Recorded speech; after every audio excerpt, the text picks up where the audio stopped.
कभी सोचा है कि एक छोटा सा आइडिया, एक मामूली सा विचार कैसे पूरी की पूरी दुनिया को बदल सकता है? आज हम उन्हीं आविष्कारों की कहानी जानेंगे जिन्होंने हमारी आज के इस मॉडर्न दुनिया की शक्ल तय की है। तो आखिर वो कौन से आविष्कार थे जिन्होंने सच में हमारी दुनिया को एक नया आकार दिया? चलिए इतिहास के उन सबसे बड़े यूरेका मोमेंट्स के सफर पर चलते हैं। तो हमारी कहानी शुरू होती है एक बहुत ही बुनियादी चीज से, हमारी अपनी इंद्रियों के विस्तार से, उन आविष्कारों से जिन्होंने हमें दुनिया को बिल्कुल एक नई नजर से देखना सिखाया। सोचिए, सब कुछ शुरू हुआ ज्ञान से। 105 ईस्वी में कागज का आविष्कार हुआ जिसने विचारों को लिखने का एक जरिया दिया। फिर सदियों बाद चश्मे ने उन लोगों के लिए भी पढ़ना मुमकिन बनाया जिनकी नज़र कमजोर हो गई थी। और फिर 1440 के दशक में गुटेनबर्ग की प्रिंटिंग प्रेस ने उस ज्ञान को पूरी दुनिया में फैला दिया। ये वो क्रांति थी जिसने आने वाली हर तरक्की की नींव रखी।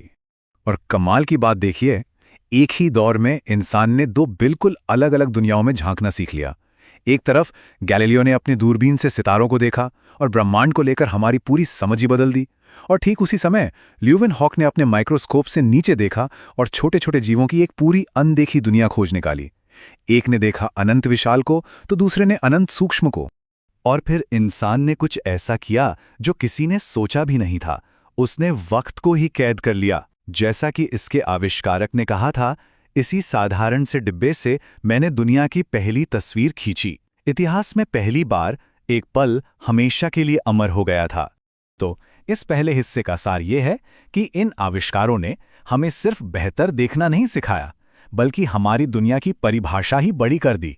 हमने लिखे हुए शब्दों से लेकर ब्रह्मांड तक और एक कोशिका से लेकर एक पल तक सब कुछ देखना सीख लिया। अच्छा, जब हमने दुनिया को देखना सीख लिया तो अगला कदम क्या था? जाहिर है, उसे जीतना। हमारा अगला पड़ाव है दूरी और समय पर विजय पाने की कहानी, अपनी भौतिक सीमाओं को लांघने की कहानी। 19वीं सदी में तो जैसे दुनिया अचानक सिकुड़ने लगी। जेम्स वॉट के स्टीम इंजन ने हमें जमीन पर रफ्तार दी। फिर सैमुअल मोर्स के टेलीग्राफ ने हमारे शब्दों को हमसे भी तेज भेज दिया। और कुछ ही दशकों बाद अलेक्जेंडर ग्रैहम बेल के टेलीफोन ने तो हमारी आवाज को ही तारों के पार पहुंचा दिया। हर आविष्कार दुनिया को थोड़ा और छोटा बना रहा था। और फिर इंसान ने अपना सदियों पुराना सपना पूरा किया, उड़ने का सपना। 1783 में मॉन्टगॉल्फियर भाइयों ने ऐलान किया, हमने पहला गर्म हवा का गुब्बारा लॉन्च किया और इंसान ने आसमान में अपना सफर शुरू किया। जरा उस पल के जादू को सोचकर देखिए, जब पहली बार इंसान ने जमीन को छोड़ा होगा। और ये सोच देखिए कितनी तेजी से बदली।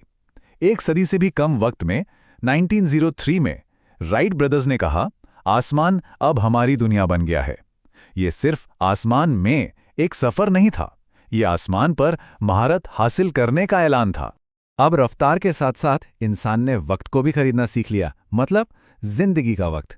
एडवर्ड जेनर के टीके ने हमें जानलेवा बीमारियों से बचाया, रेफ्रिजरेटर ने हमारे खाने को खराब होने से बचाया और विल्हेम रॉन्टनजन के एक्सरे ने तो डॉक्टरों को पहली बार शरीर के अंदर देखने की ताकत दी, जिससे अनगिनत जानें बचीं। और अब हम पहुंचते हैं अपने आखिरी पड़ाव पर, एक नए युग की चिंगारी। यहां हम उन अनदेखी ताकतों को काबू करने की बात करेंगे जिन्होंने हमारी दुनिया को रोशन किया और डिजिटल क्रांति की नींव रखी। वो फैसला कुन पल आया साल 1800 में। एलेसैंड्रो वोल्टा ने पहली बैटरी बनाई और अचानक वो बिजली जो कभी सिर्फ आसमान में कड़कती थी, अब एक ऐसी ताकत बन गई जिसे काबू किया जा सकता था। पहली बार बिजली इंसान के हाथों में थी। वोल्टा ने तो बस दरवाजा खोला था। फिर आए माइकल फैराडे, जिन्होंने दिखाया कि बिजली बनाई कैसे जाती है। फिर आए निकोला टेस्ला, जिन्होंने उसकी असली ताकत दुनिया को दिखाई। और फिर थॉमस एडिसन ने उस ताकत का इस्तेमाल करके रात को ही जीत लिया। अब जरा इस तारीख पर गौर कीजिए, 1837। ये कोई गलती नहीं है, ये वो साल है जब चार्ल्स बैबेज ने पहली बार कंप्यूटर की कल्पना की थी।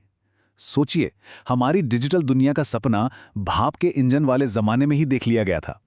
और फिर 20वीं सदी में तो जैसे सब कुछ एक साथ होने लगा।